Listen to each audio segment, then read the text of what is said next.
Ada dua klinik di daerah yang sama. Klinik yang pertama ini udah berdiri mungkin sekitar 10 tahun. Peralatannya bagus, lengkap, dokternya berpengalaman, harganya cenderung lebih murah dibandingkan dengan yang di seberangnya.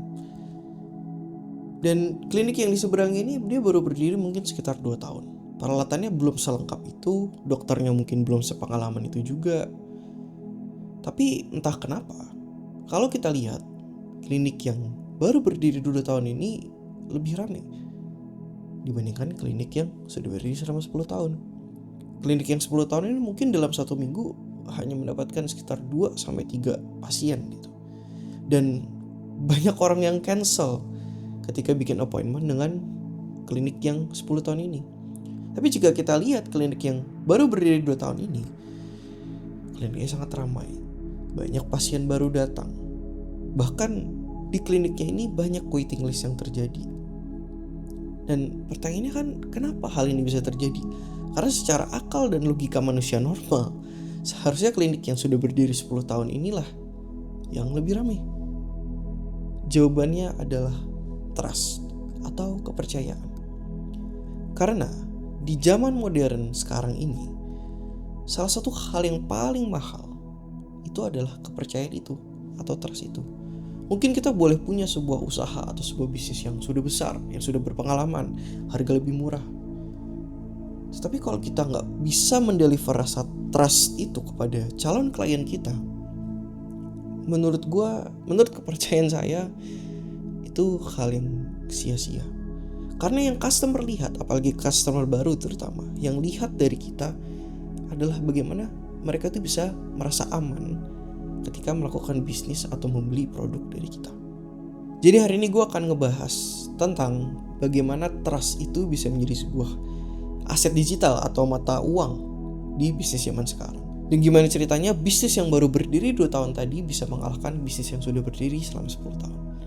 Oke, sebelum kita bahas lebih dalam tentang trust ini, gue mau kalian ngebayangin. Bayangin kalian lagi jalan di sebuah mall. Ada 2 restoran yang lagi buka dan berseberangan gitu. Yang satu antriannya sepi, tapi yang satu tuh antriannya rame gitu.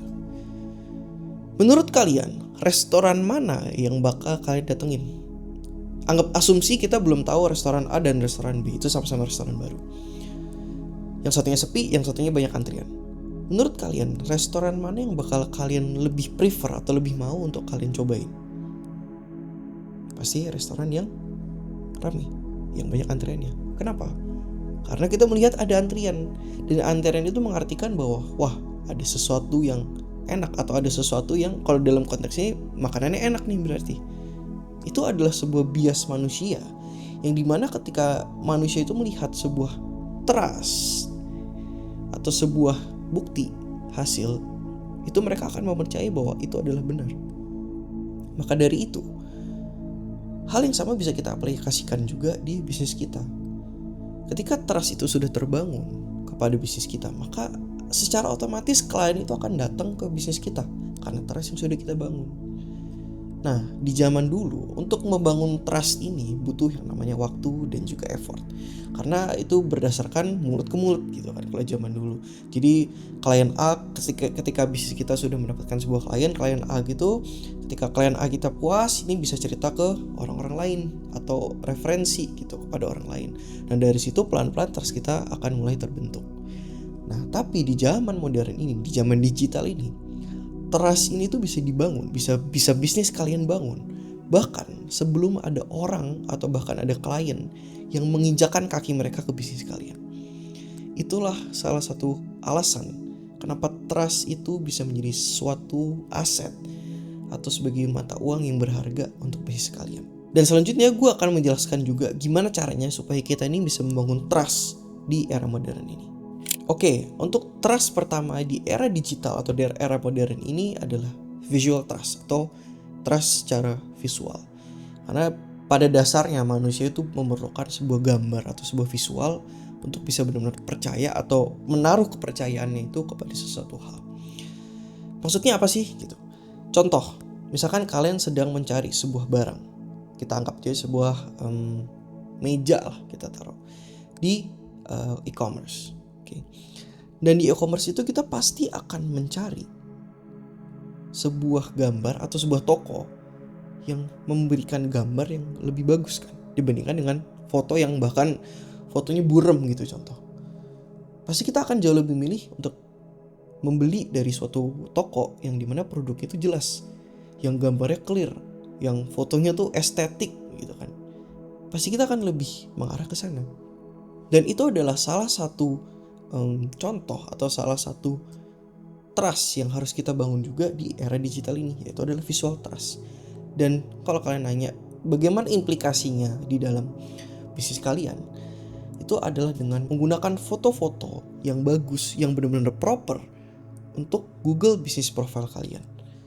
Udah sering sekali gue bahas juga tentang foto di Google Business Profile kalian ini, bahwa foto yang ada di Google Business Profile kalian itu harus benar-benar bagus, benar-benar profesional. Jangan foto yang asal-asalan, atau bahkan jangan sampai Google Business Profile kalian itu nggak punya foto sama sekali. Karena balik lagi, di era digital ini, foto, gambar, atau entah itu foto dari produk kalian, atau foto dari hasil pekerjaan kalian, atau foto mungkin kantor kalian, itu adalah modal, aset yang sangat penting untuk bisa membangun trust dari bisnis kalian. Yang kedua adalah social trust. Kalau yang pertama tadi kita bahas tentang visual trust, yang kedua adalah social trust. Social trust itu maksudnya gimana? Social trust ini adalah referensi seperti tadi di era pembangun trust yang lama gitu.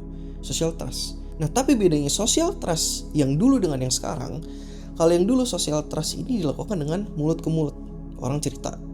Jadi klien A tadi cerita ke klien B cerita ke klien C, dan seterusnya gitu kan. Kalau social trust di zaman sekarang itu menggunakan yang namanya review di Google Business Profile kalian. Jadi semakin banyak review yang ada di Google Business Profile kalian, maka orang akan semakin trust, semakin bisa menaruh kepercayaan mereka terhadap bisnis kalian. Karena mereka sudah melihat apa? Bukti. Mereka sudah melihat bukti dari customer sebelumnya yang pernah bekerja atau yang pernah menggunakan jasa kalian atau membeli produk kalian. Maka dari itu sangat penting untuk membuat section review atau bagian review kita tuh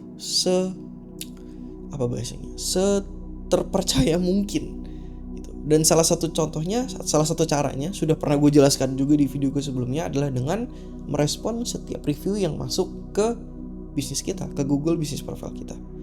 Dan gue juga saya pernah mention juga sebelumnya, review yang buruk yang masuk ke Google Business Profile kita itu adalah sebenarnya sebuah opportunity yang bagus untuk bisnis kita bisa membuktikan bahwa kita tuh punya customer care, atau istilahnya kita bisa menghandle klien itu dengan baik. Kalau misalkan ada komplain atau misalkan ada sesuatu hal yang kurang berkenan sama klien kita bisa handle-nya bagus. Dan itu salah satu trust yang sangat penting yang harus kita build juga dari social trust ini gitu. Jadi jika kita recap aja, kalau zaman dulu itu melalui mulut ke mulut, zaman sekarang adalah review. Jadi balik lagi ke pertanyaan yang tadi di awal, kok bisa bisnis yang baru berdiri 2 tahun ini bisa ngalahin bisnis yang sudah berdiri 10 tahun? Jawabannya simple, karena bisnis yang kedua ini sudah mengerti betapa pentingnya membangun trust di era digital ini, dan bagaimana caranya membangun trust di era digital ini. Tadi itu dengan cara mereka visual trust dan social trust mereka bagus. Mereka punya foto yang profesional di Google Business Profile mereka. Mereka juga review yang mereka dapatkan itu juga dihandle dengan baik oleh tim mereka. Maka dari itu, trust yang mereka bangun itu tadi bisa menjadi aset, menjadi modal, bisa menjadi mata uang yang berharga untuk mendatangkan klien ke bisnis mereka. Jadi penting sekali bahwa di zaman sekarang ini, di era digital ini, sebuah bisnis itu mengerti atau melek lah istilahnya tentang trust ini, dan bagaimana caranya melakukan trust ini di era digital. Karena balik lagi, ketika kita hanya mengandalkan membangun trust di cara yang lama, it works, maksudnya ya itu bukan sesuatu hal yang salah gitu.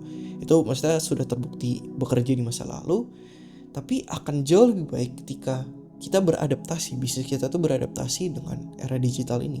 Dan kabar baiknya, untuk membangun digital trust di era digital ini jauh lebih cepat, jauh lebih instan istilahnya dibandingkan dengan cara yang lama. Yaitu tadi tuh dengan foto, dengan visual trust atau foto tadi, dan dengan social trust atau dengan review tadi. Jadi di zaman sekarang ini trust itu bukan sebuah hal yang hanya bisa dibangun oleh bisnis yang sudah lama berdiri. Bahkan bisnis yang baru berdiri mungkin 1-2 tahun itu sudah bisa membuat atau building trust kepada klien-kliennya melalui cara-cara tadi. Dan menurut gua, bisnis-bisnis yang tidak adapt dengan perubahan ini, sorry to say, akan ketinggalan dan akan terkalahkan dengan bisnis-bisnis baru yang sudah mengerti gimana caranya mereka membangun trust di era digital ini. Karena itu, sangat penting untuk kalian itu melek atau sadar betapa pentingnya membangun trust di era digital ini. Nah, kalau kalian tadi recap, berarti salah satu hal yang paling penting untuk membangun trust atau building trust di era digital ini adalah dengan optimasi Google Business Profile. Dan gue yakin masih banyak di antara kalian yang bahkan tidak mengerti apa itu Google Business Profile. Bahkan kalian nggak tahu gitu bagaimana cara buatnya, apalagi sampai ke optimasinya.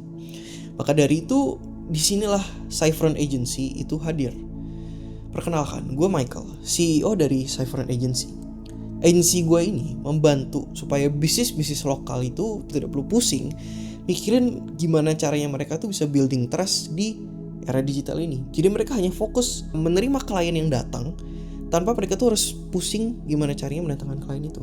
Karena bagian mendatangkan klien itu akan diurus oleh agensi gue, oleh Cyfron Agency ini. Jadi agensi gue ini membantu supaya bisnis lokal di Indonesia ini bisa ranking top 3 di daerahnya masing-masing. Dan perlu kalian ketahui, bisnis yang ranking top 3 ini mendapatkan traffic sekitar 70% sampai bahkan 80% dari traffic pencariannya gitu. Jadi bisnis kalian itu udah gak perlu pusing gimana cara bisa mendatangkan klien, tapi bisnis kalian itu nanti hanya fokus untuk mikirin gimana caranya menghandle klien atau memperluas area dari bisnis kalian, karena kliennya akan otomatis datang dibantu dengan agensi gua. Jadi kalau kalian mau bisnis kalian itu punya trust, punya sebuah kepercayaan yang dimana bisa mendatangkan klien tadi, langsung aja cek link yang ada di deskripsi. Karena gue harus bilang di sini, untuk satu daerah itu gue nggak bisa menerima 2 bisnis dengan model yang sama atau di bidang yang sama gitu. Karena gue hanya akan komit kepada satu bisnis di dalam satu bidang di satu area yang sama. Jadi segera cek untuk ketersediaan bisnis kalian di daerah kalian dengan cara cek link yang ada di deskripsi. Oke, itu aja untuk video gue hari ini. Semoga apa yang gue jelaskan ini bisa bermanfaat untuk bisnis kalian. Sampai jumpa di video selanjutnya.